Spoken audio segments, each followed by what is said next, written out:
As-tu déjà entendu une histoire qui t'a bouleversé au point de changer ta vision de la vie? Aujourd'hui, je vais te raconter 3 histoires touchantes en islam, réelles et authentiques, qui parlent de patience, de pardon et de la puissance de la foi. Reste jusqu'à la fin, car la dernière histoire est tellement bouleversante qu'elle a fait pleurer des milliers de croyants. Histoire 1. L'homme qui a pardonné celui qui a tué son fils. Il y avait un homme pieux dans une petite ville connue pour sa douceur.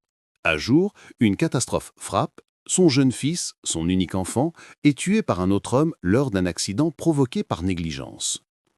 La douleur est indescriptible. Cet homme pleure, passe des nuits entières à invoquer Allah. Lorsque vient le jour du jugement, tout le monde attend sa décision. Va-t-il exiger la peine maximale? Va-t-il demander vengeance? Mais au moment crucial, cet homme regarde le visage du coupable, un père de famille terrorisé. Et il prononce une phrase qui bouleverse la salle.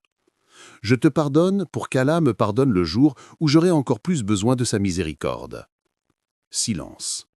L'autre homme fond en larmes. Les juges sont incapables de parler. Ce jour-là, cet homme a perdu un fils, mais il a gagné à degré immense auprès d'Allah. Car le prophète alayhi salat a dit « La miséricorde n'est accordée qu'à ceux qui sont miséricordieux ». Cette histoire nous rappelle que le pardon n'efface pas la douleur, mais il libère le cœur et illumine le chemin vers Allah. Histoire 2. La femme qui avait faim, mais a donné tout ce qu'elle avait. Une femme pauvre vivait avec ses 3 enfants dans une maison presque vide. Un soir, il ne restait qu'un petit morceau de pain sec, rien d'autre. Elle le coupe en 3 parts pour ses enfants et prétend qu'elle a déjà mangé. Mais un voisin frappe à la porte, un homme encore plus pauvre. Il dit « Ma sœur, j'ai faim. As-tu quelque chose ?» Elle regarde ses enfants, elle regarde l'assiette presque vide, puis elle sourit doucement et dit « Oui, j'ai quelque chose. » Elle donne tout, sans rien garder. Cette même nuit, elle s'endort le ventre vide, mais son cœur rempli. Et le lendemain matin, un homme frappe à la porte, c'était un commerçant de la région. Il dit « Quelqu'un m'a demandé de te remettre ceci. » Il lui donne une somme énorme, plus qu'elle n'en avait gagné en 10 ans. Car Allah dit « Et tout ce que vous dépensez en bien, il le remplace. » As-tu déjà pensé à ce que ressent un enfant qui n'a plus personne?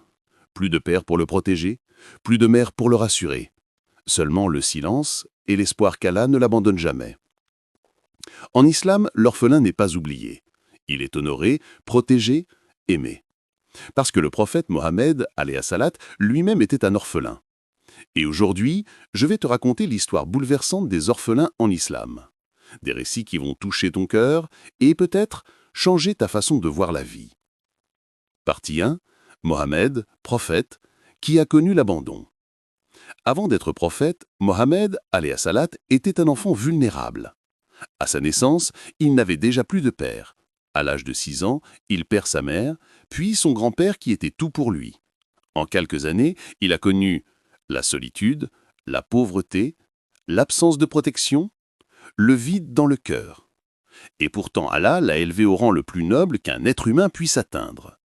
C'est pour cela que le prophète alayhi salat a dit « Moi et celui qui prend soin d'un orphelin seront ensemble au paradis comme cela. » Et il a joint ses 2 doigts. C'est une promesse d'amour, une promesse de lumière. Partie 2. L'histoire de l'orphelin qui a fait pleurer le prophète alayhi salat. Un jour, un jeune garçon orphelin pleurait dans les rues de Médine. Le prophète l'a vu. Il s'est approché doucement et lui a demandé « Pourquoi pleures-tu » L'enfant a répondu « Ô messager d'Allah, on m'a frappé et je n'ai ni père ni famille pour me défendre. » Le prophète alayhi salat avait été bouleversé. Il a essuyé les larmes du garçon avec sa main bénie et a dit « Veux-tu que je sois ton père? Veux-tu que Aïcha soit ta mère? Veux-tu que Fatima soit ta sœur ?» Le garçon s'est mis à sourire, puis à rire, puis à courir dans les rues en criant « Le prophète est devenu mon père ». Les compagnons dirent qu'ils ne l'avaient jamais plus vu triste. C'est ça, la miséricorde du prophète. C'est ça, l'honneur de l'orphelin en islam. Partie 3. L'orphelin dont les anges ont protégé la maison. Les savants racontent l'histoire d'une femme seule, veuve, vivant avec son enfant orphelin. Elle n'avait rien, pas de richesse, pas de soutien, seulement sa foi. Une nuit, des voleurs voulurent rentrer dans sa maison. Mais un d'eux prit peur et dit « Je ne sais pas pourquoi, mais il y a comme une lumière devant la porte, comme si des soldats invisibles la gardaient. Je ne peux pas entrer. » Ils partirent. Le lendemain, elle fait voir un savant et lui raconta ce qui s'était passé. Le savant dit « Ne t'en étonne pas, car Allah dit « Si vous faites du bien à un orphelin, les anges vous protègent. » Certaines narrations rapportent que les anges veillent sur les maisons où vit un orphelin protégé et aimé.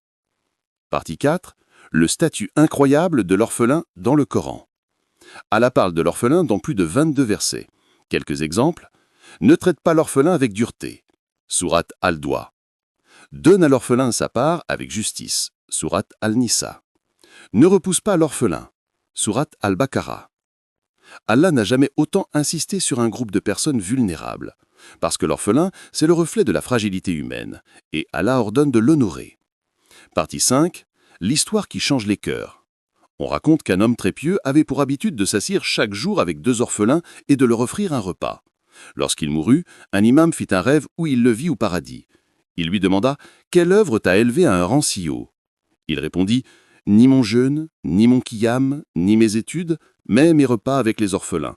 Car Allah dit « Le meilleur des gens est celui qui est bon avec un orphelin. » L'islam n'est pas qu'une religion.